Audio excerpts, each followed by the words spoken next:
Hello friends, welcome to short hand smart learning. प्रस्तुत है GD विस्ट dictation. Start.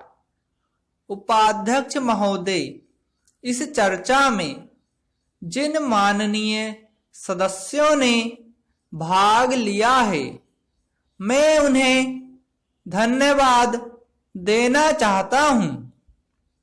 कुल मिलाकर चर्चा का स्तर ऊंचा रहा। विदेश नीति जैसे गंभीर विषय पर ऐसा होना आवश्यक भी है। कुछ माननीय सदस्यों ने मुझे बधाई दी है, कुछ ने आलोचना भी की है।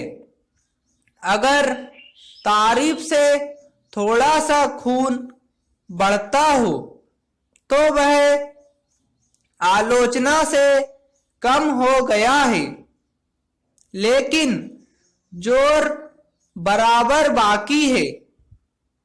लेकिन व्यक्ति की तारीफ का प्रश्न नहीं है। जो भी व्यक्ति नीति अंतर्राष्ट्रीय क्षेत्र में अपनाई जा रही है, वह सरकार की नीति है।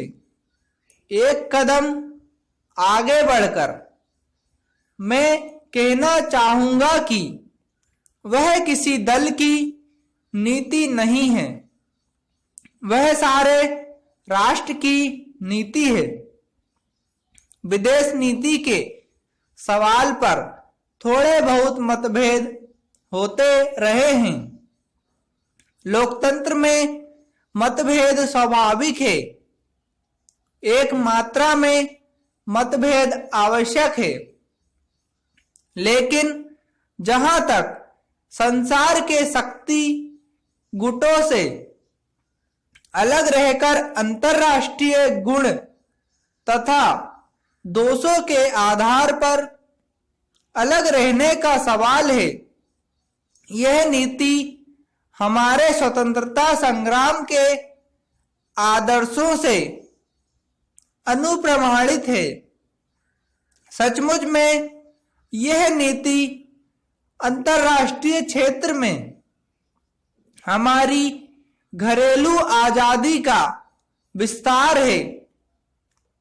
मैंने लोकसभा में पंडित जवाहरलाल नेहरू को इस नीति का शिल्पकार कहा था, लेकिन मैंने यह भी कहा था कि अगर पंडित जी की जगह कोई और व्यक्ति प्रधानमंत्री होता, मान लीजिए सरदार पटेल हमारे प्रधानमंत्री होते और कांग्रेस की जगह और कोई पार्टी सत्ता में आती, तो स्वतंत्रता की प्राप्ति के बाद स्वतंत्र विदेश नीति पर चलने के अलावा कोई विदेश नीति नहीं अपना सकती थी।